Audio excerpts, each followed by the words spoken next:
driving masterclass right up until then. He was so close to the wall throughout. He was by far, I'll say it as an armchair critic, he would have been leading by a long way in our judging score, I reckon, until that moment. Really unfortunate to see a car that would have scored so highly with the presentation marks to beat such an untimely end. Very unfortunate indeed, but it's onwards and upwards from here for Joe.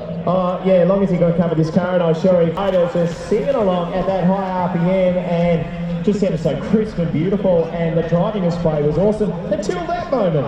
A fantastic show of just how a good set of brakes can actually really help you move the car around, build up a heap of speed, quick down to the brakes, and the whole attitude of the car, the way the suspension interacts with the surface, really just flicks it around. Please tell me as soon as you go by,